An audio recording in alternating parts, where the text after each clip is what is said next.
কিন্তু আপনাকে হঠাৎ করে চেঞ্জ করে দেওয়া হলো কেন স্যার? কিন্তু আমাকে এডুস সাহেবকে ধরে অনেক কিছু বুঝালেন, বলে যে না এই সময়। কে ধরলেন আপনাকে এটা? ডক্টর ইউনুস। আপনি বলেছেন যে আপনাকে অপমানিত করা হয়েছে। না, আমি বলেছি যে ওটা বলিনি, বলেছি যে স্যার আমার পক্ষে থাকা সম্ভব না। আপনাদের উপদেষ্টাদের মধ্যে কেউ কেউ এই নির্বাচনটা এই সময়ে হোক এটা চায়নি, আর একটু দেরিতে হোক এটা চেয়েছে, এবং 2-3 জনের কথা বলা হচ্ছে। আপনি কি ছিলেন নাকি তাদের মধ্যে? না, clear to say that I was never consulted. ক্ষমতা ছিলেন 17 তারিখ, শপথ যেদিন হলো 16 তারিখে আপনারা একটা গেজেট প্রকাশ করবেন, এবং থ্রেট করলো ইনভেস্টমেন্ট আসবে না। মানে কি আমেরিকা ইনভেস্ট করবে না? No country, not only America. সম্প্রতি আপনি আপনার দায়িত্ব শেষ করলেন, পুরো সময়টা জুড়ে আপনারা বিভিন্ন ধরনের চাপের মধ্যে ছিলেন। শেষ মুহূর্তে দায়িত্ব ছাড়ার পরে এখন আপনার কি মনে হচ্ছে যদি একটু পেছনের দিকে তাকান? তো আমি অন্তর্বর্তীকালীন সরকারের মধ্যে অন্তর্ভুক্ত হলাম। প্রথমে আমি স্বরাষ্ট্র মন্ত্রণালয়ে গিয়েছিলাম। স্বরাষ্ট্র মন্ত্রণালয়ে আমার সবচেয়ে বড় সাফল্য ছিল উইদিন নো টাইম পুলিশকে একটু রিঅর্গানাইজ করে তাদেরকে আবার মাঠে নিয়ে আসা। কারণ পুলিশ ওই সময় যে অবস্থা ছিল, মাঠে আনার মতো কেউ ছিল না, কারোর কথা শুনছিল না। এবং তাদের কিছু দাবি দেওয়া ছিল, সেই দাবি দেওয়া আলোচনা করার জন্য তারা আমার সাথে বসতে রাজি হলো। আলোচনা করলাম, আলোচনা করার পরে বললাম দাবি দেওয়া একে একে দেখবো, কিন্তু এই মুহূর্তে দেশে যদি পুলিশ না থাকে, থানা কিছু থানা লুট হয়ে গেছে, অনেকগুলো থানা আগুন লাগানো হয়েছে। সেই পরিস্থিতি ল অ্যান্ড অর্ডার, মানুষের জীবনযাত্রা, জীবনমান খুবই খারাপ অবস্থায়। তাদেরকে বেরোতে বেরোতেও তারা প্রথমে উইলিং ছিল না, পরে অনেক কথাবার্তা বলে আমার এসিওরেন্সে পুলিশ বেরোলো। ট্রাফিক পুলিশ দাঁড়াতে চায় না। তারপর তাদেরকে ব্যক্তিগতভাবে আমি ঢাকা শহরের যেখানেই বেরিয়েছে সেখানে ট্রাফিক পুলিশের সাথে গিয়ে তাদেরকে উৎসাহিত করেছে। পুলিশ বের হয়েছে, পুলিশ কাজ শুরু করেছে। তাদের অনেকগুলো দাবি দেওয়া ছিল, সেই দাবি দেওয়াগুলো পরবর্তী পর্যায়ে আমি যিনি এসছেন তাকে দিয়েছি। তাদের মধ্যে দাবি দেওয়ার মধ্যে প্রথম যে দুটো আমার মনে আছে, একটা ছিল যে পুলিশ কমিশন করা। বহু আগে পুলিশ কমিশনের কথা বলেছে। একটা আধুনিক পুলিশ গড়ে তুলতে তার ব্যবহার, তার everything has to B must. তারপরে তাদের পোশাক আশাকের কথা বললো যে এটা নিয়ে আমরা বেরোতে চাই না। তো আমি তাদেরকে বলেছিলাম যে অ্যাপ্রোপ্রিয়েট পোশাক আশাক, লোগো চেঞ্জ, এগুলো সব করবো। অনেকগুলো ছিল, সেগুলোর দাবি দেওয়ার আশ্বাসের প্রেক্ষাপটে তারা পরের দিন থেকে পুলিশ ফাংশন শুরু করেছিল। কিন্তু ইতিমধ্যে প্রায় 4,000 রাইফেল লুট হয়ে গেছিল। আমি থাকতে থাকতে কিছু রিকভার হয়েছে। এখনো যতটুকু জানা যায় প্রায় 1000 খানিকের উপরে রাইফেল, পিস্তল এগুলো লুটের অবস্থা আছে, যেটা আমি মনে করি বর্তমান সরকারের জন্য একটা ডেঞ্জারাস হতে পারে। কিন্তু আপনাকে হঠাৎ করে চেঞ্জ করে দেওয়া হলো কেন স্যার? ওটা তো আমি এমন কিছু কথা বলেছি যেটা ওই সময়ের জন্য মনে হচ্ছিল যে ইনঅ্যাপ্রোপ্রিয়েট, কিন্তু এখন তো দেখছি যে তার চেয়ে বেশি হচ্ছে। আমি যে কথাটা বলেছিলাম সেটা একটু খণ্ডিত খণ্ডিত এসেছিল। তো আমি চলে আসতে চেয়েছিলাম, টু বি ভেরি ফ্র্যাঙ্ক, অন্তর্বর্তীকালীন সরকারের উপদেষ্টা পরিষদ থেকে আমি চলে আসতে চেয়েছিলাম, কিন্তু আমাকে এডুস সাহেবকে ধরে অনেক কিছু বুঝালেন, বললেন যে না এই সময়। কে ধরলেন আপনাকে এটা? ডক্টর ইউনুস। আপনি বলেছেন যে আপনাকে অপমানিত করা হয়েছে। না, আমি বলেছি যে ওটা বলিনি, বলেছি যে স্যার আমার পক্ষে থাকা সম্ভব না। আমি থাকলে আপনিও বিব্রত হবেন, আমি তো হবই। কিন্তু উনি আমাকে বললেন যে না এই সময় কোনো কারণে you should not leave.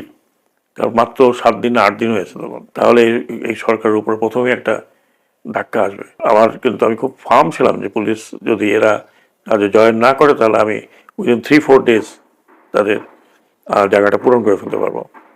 But তারা আসছে এবং সেজন্য আমি তাদেরকে ধন্যবাদ জানাই। আমি যে কদিন ছিলাম পুলিশ অত্যন্ত কোঅপারেট করেছে। তারপর আমি প্রায় চলে আসছিলাম, তারপর উনি আমাকে বলেন যে না এই মুহূর্তেই ইউ শুড লিভ। তারপর আমি থেকে গেলাম। ওই সময় যে প্রসঙ্গটা নিয়ে আপনি বারবার বলছিলেন যে 7.62 বুলেট, ওইটার সমাধান কি হয়েছে এখন? ওটা সমাধান হয়নি। আমি বলতে চাই আমি কথাটা যেটা বলেছি সেটা এখনো যদি আপনি পুরোটা দেখেন তাহলে আপনি দেখবেন। আমি গিয়েছিলাম আনসারের, হ্যাঁ, ওদের দেখতে, ওদের গুলি টুলি মারছে অনেকে, হ্যাঁ, আনসারকে গুলি মেরেছে। তারপরে আমি যে কতগুলো ভিডিও দেখলাম, লুঙ্গি পরা, গেঞ্জি পরা, হেলমেট লাগানো, হাতে পুলিশের রাইফেল, দ্যাট ইজ পুলিশের কাছে 7.62 চাইনিজ রাইফেল টাইপ 39, তার মানে বুলেটটা হচ্ছে 39। এটা খুব একটা মারণাত্মক অস্ত্র, যেটা সাধারণত সমরাস্ত্র হিসেবে ব্যবহার হয়। এটাকে আমরা বলি প্রহিবিটেড বোর। পুলিশকে এই রাইফেলগুলো দেওয়া হয়েছে, কবে দেওয়া হয়েছে আমি ঠিক জানি না। আমার ইচ্ছা ছিল এটা একটা ইনকোয়ারি করতে, এই রাইফেল তো পুলিশের পাওয়ার কথা নয়। এই রাইফেলগুলো পুলিশকে দেওয়া হলো কখন, কি কারণে, কেন করতে পারছিলেন? না? আমি তো ছিলামই না, তো ইনকোয়ারি করবো করতে, আমার তো ইয়ে ছিল। ওই প্রসঙ্গে আমি বলেছিলাম যে এই রাইফেলগুলো বা এই অ্যামুনেশন, এই রাইফেল পুলিশের হাত থেকে সিভিলিয়ানদের কাছে কিভাবে গেছে? How this 7.62 Chinese rifle used by civil ক্লথে, এর পিছনের ব্যাকগ্রাউন্ডটা কেউ আমাকে জিজ্ঞেস করেনি। আমার কাছে এমনও ছবি আছে যে সন্দেহজনক যেটা কারা, এদের চেহারা, এদের মানে গঠন আমাদের মতো না। মনে হচ্ছিল যে, আমি তো বহিরাগত শব্দটা ব্যবহার করেছি, স্নাইপার। আমাদের দেশে স্নাইপার আছে, পুলিশেরও আছে, সেনাবাহিনী তো সবই আছে, কিন্তু এত অহরহ এইরকম ট্রেন স্নাইপার কয়েকজনকে তো আমরা দেখলাম হেলিকপ্টারে উঠানো হয়েছিল, তাদের চেহারা গঠন তো আমাদের মতো না। তার মানে কি বলছেন যে এটা বাইরে থেকে আসছে, দেশের বাইরে কেউ? তদন্ত না করতে বলা যাবে না, আমি তো তদন্ত করতে চেয়েছিলাম এগুলো। আপনি একজন সাবেক নির্বাচন কমিশন, কেমন হয়েছে নির্বাচনটা? নির্বাচন ভালো হয়েছে আমি বলবো। আপনাদের আশা যতটুকু ছিল পূরণ করে হয়েছে? নির্বাচন ভালো হয়েছে একেবারে। শোনে, পৃথিবীতে কেউ যদি বলে যে 100% খাঁটি নির্বাচন হয়, কোনো দেশে হয় না। ওই সব জায়গায়, আমেরিকাতে বলেন, এখানে বলেন, ইউরোপেও কিছু না কিছু সমস্যা হয়। আর আমাদের মতো দেশে যেখানে ধরেন এই গত 3টি নির্বাচন মানুষ ভোটই দিতে পারেনি, ভোট দেওয়ারও প্রয়োজন পড়েনি, একটা তো অর্ধেকের বেশি, আরেকটা রাতে হয়ে গেছে, আরেকটা আমরা এই সময় ভোট দিতে পারিনি। সেই ক্ষেত্রে আমি বলবো যে এটা খুবই ভালো একটা ইলেকশন হয়েছে। ছোটখাটো যা আমরা এখন শুনছি বা দেখছি কিছু কিছু ইউটিউবে, এগুলো একটা বড় নির্বাচনে হতেই পারে, কিন্তু যদি ওই নির্বাচনে যে আশাতীত রেজাল্ট না হয়ে উল্টা হয়, তখন মানুষ বুঝতে পারে যে হয়তো এখানে কোনো সমস্যা হয়েছে। কিন্তু আমি যেটা দেখেছি, আমি তো আশাতীত রেজাল্টে দেখেছি, এটাই হওয়ার কথা ছিল, হয়তো কম বেশি একটু বেশি হয়েছে। আমি যদি বলি জামাত ইসলামী 77টা সিট পেয়েছে, এটা তো একটা বিশাল ব্যাপার এই বাংলাদেশে। আমি যতদিন দেখেছি জামাত ইসলামের উত্থান পতন থেকেই ডক্টর মোহাম্মদ ইউনূস বলেছিলেন যে নির্দিষ্ট সময়ের মধ্যে নির্বাচন হবে। নির্দিষ্ট সময় কতটুকু নির্দিষ্ট এটা উনি বলেননি, সেনা প্রধান বলেছিলেন 18 মাস। আমরা দেখলাম 18 মাসের মধ্যে নির্বাচন। কিন্তু একটি পক্ষ বারবারই বলার চেষ্টা করেছে, আপনাদের উপদেষ্টাদের মধ্যে কেউ কেউ এই নির্বাচনটা এই সময়ে হোক এটা চায়নি, আর একটু দেরিতে হোক এটা চেয়েছে, এবং 2-3 জনের কথা বলা হচ্ছে। আপনি কি ছিলেন নাকি তাদের মধ্যে? না, আনফর্চুনেটলি আমি যারা ছিলেন তারা মোটামুটি ক্লোজ ছিলেন, তারা নিজেরা। আমাকে কোনোদিন এসব আলোচনার মধ্যেও আমি আসিনি, আমাকে আলোচনার মধ্যে ডাকেও নি, থাকিও নি। আমি আমার মন্ত্রণালয়ের কাজে নিয়ে ব্যস্ত ছিলাম। ওই সময় শ্রম মন্ত্রণালয় একটা বিশাল অগ্নিগর্ভের মধ্যে ছিল।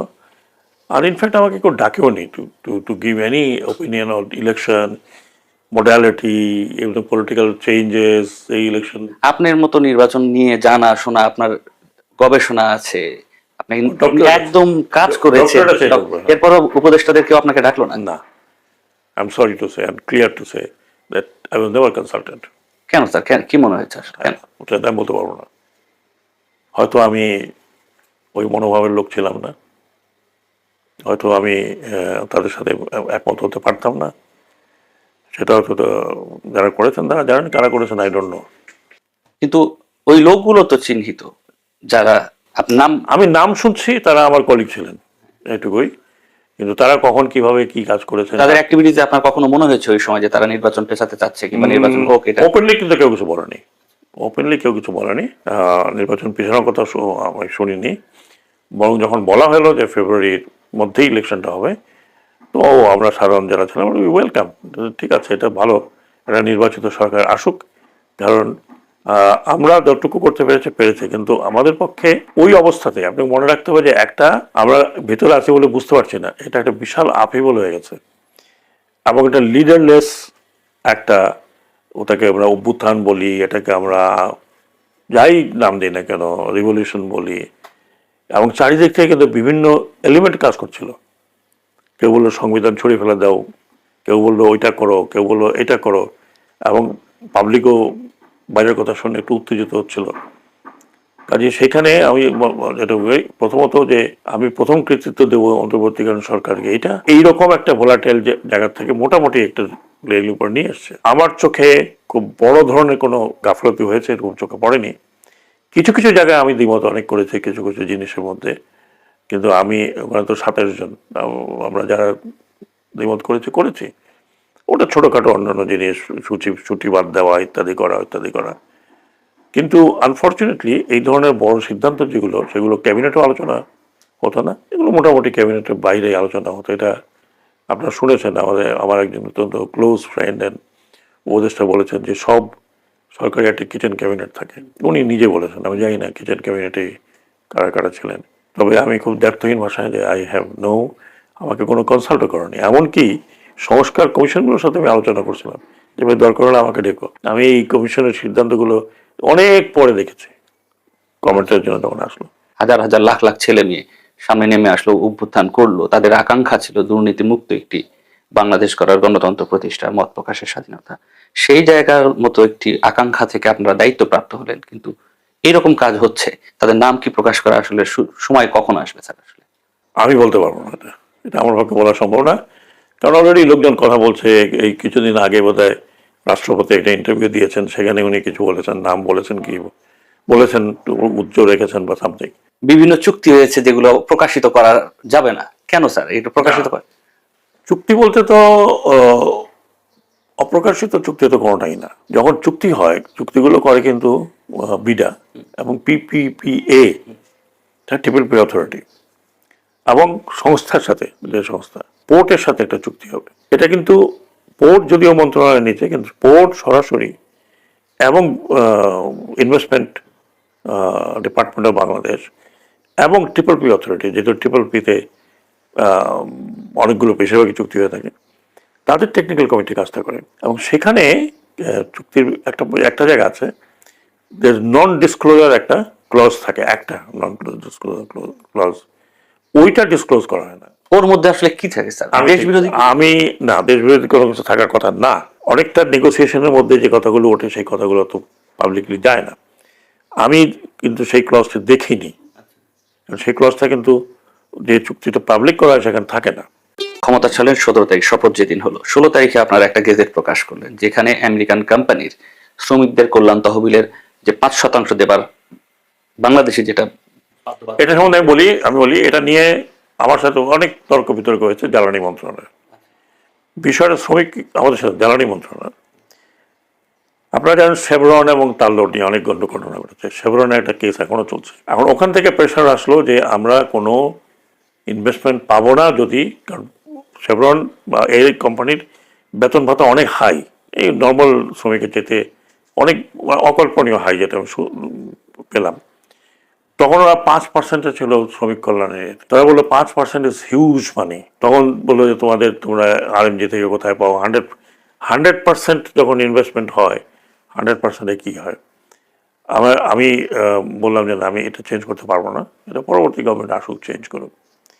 বাট জ্বালানি মন্ত্রণালয় থেকে এবং ক্যাবিনেট থেকে যখন বলা হলো যে না, এটা চেঞ্জ না করলে ফিউচারে কোনো ইনভেস্টমেন্ট হবে না, অলরেডি দেরি হয়ে গেছে, আমরা আমাদের গ্যাস উত্তোলন করতে পারছি না। মানে কি আমেরিকা ইনভেস্ট করবে না? No country, not only America, মানে টেকনোলজি তো ওদের কাছেই আছে। হ্যাঁ, আপনি শেভরন বলেন, তাল্লো বলেন, টেলকো বলেন, যাই আছে সবই তো ওদের কাছে টেকনোলজি। এই টেকনোলজি কিন্তু এমনকি চায়নার কাছেও নেই, অফশোর ড্রিলিংয়ে। অত যদি গভীরে যেতে হয়, অত গভীরে নেই, এটা ওপেন ইনফরমেশন।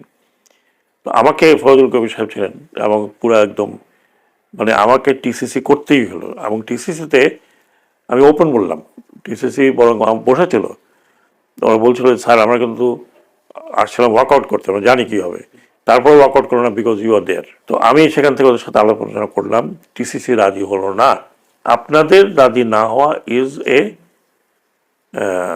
মতামত, স্ট্রং মতামত, এবং আমি এই প্রসিডিংসের মধ্যে লিখব যে আপনাদের স্ট্রং মতামতের বিরুদ্ধে গিয়েও এই দুই পার্টির কি বলে সম্মতিতে এটা 1 থেকে আমি 1.5% করলাম। এটা কি এখন যদি দেখেন, আপনার কাছে কি মনে হয় যে এটি কখনো বাংলাদেশের বা বাংলাদেশের শ্রমিকের স্বার্থ বিরোধী কোনো কাজ হয়েছে? 1 নম্বর, আমি যেটা মনে করি ব্যক্তিগতভাবে, এটা আমার ব্যক্তিগত মতামত, এতে শ্রমিক যারা ওখানের শ্রমিক যারা কাজ করছে তাদের খুব বেশি ক্ষতি হওয়ার কথা নয়। কিন্তু এটার একটা পার্সেন্টেজ তো বাংলাদেশ সরকারও পেত। হ্যাঁ, বাংলাদেশ সরকার তো পার্টি টু ইট। বাংলাদেশ সরকারের টাকা তো দিচ্ছে না, দিচ্ছে তো কোম্পানির টাকা। তো কোম্পানির টাকাও কিন্তু এখন অনেক টাকা, 1.5%-এ কম্পেনসেশন অনেক অনেক বেশি, আমাদের অন্য সাধারণ শ্রমিকদের থেকে অনেক বেশি, অনেক বেশি। তো সেইভাবে যদি দেখা হয় তাহলে হয়তো 5% একটু একটু, কারণ আগে কোথায় 5% করছিল, এখন শ্রম মন্ত্রণালয়ের আর কোনো উপায় নেই যে এটা আমরা যদি এখানে বলবো যে করবো না, ওখানে বলে ইনভেস্টমেন্ট আসবে না, এবং থ্রেট করলো যে ইনভেস্টমেন্ট আসবে না, ট্যারিফ আরও নামানোর কথা নামবে না, হ্যাঁ, বিএলএ চেঞ্জ করলাম, ট্যারিফ নাম্বারের কথা নামবে না। এটা আমার জন্য এক ধরনের বলবো যে খুবই বিড়ম্বনার জায়গা ছিল। কিন্তু যেহেতু জ্বালানি মন্ত্রণালয়ের ইনভেস্টমেন্ট, তারা ইন্টারন্যাশনাল টেন্ডার খুলবে, খোলার পথে আছে, তো আমার ওইটাও একটা চিন্তা ভাবনা ছিল যে am I going to be the scapegoat, ওনার কারণে আমরা ইনভেস্টমেন্ট বাংলাদেশে আসেনি, এটাও তো একটা ব্যাপার। কিন্তু এখন তো আবার আপনার উপর দায়ও দিতে পারে যে আপনার কারণেই এটা হয়েছে। দিতে পারে, আমি তো সেই রিস্ক নিয়ে আমি বসে আছি। আর এটা তো অর্ডিন্যান্স, এটা অর্ডিন্যান্স, সরকার যদি চায় তাহলে পরিবর্তন করতে পারবে, তো আইন হয়নি। মানে আপনি ওই সরকার 1-2 দিনের জন্য অপেক্ষার সুযোগ রাখতে চায়নি? না, না, এখন হলো যে এই সরকার যদি চায় তাহলে এটা তো যে কোনো সময় বাতিল করতে পারে। ভবিষ্যৎ হোক নিরাপদ, বিনিয়োগ হোক বিশ্বস্ত, আর আমার পছন্দ সল্ট বে। ওয়েলকাম টু সল্ট বে।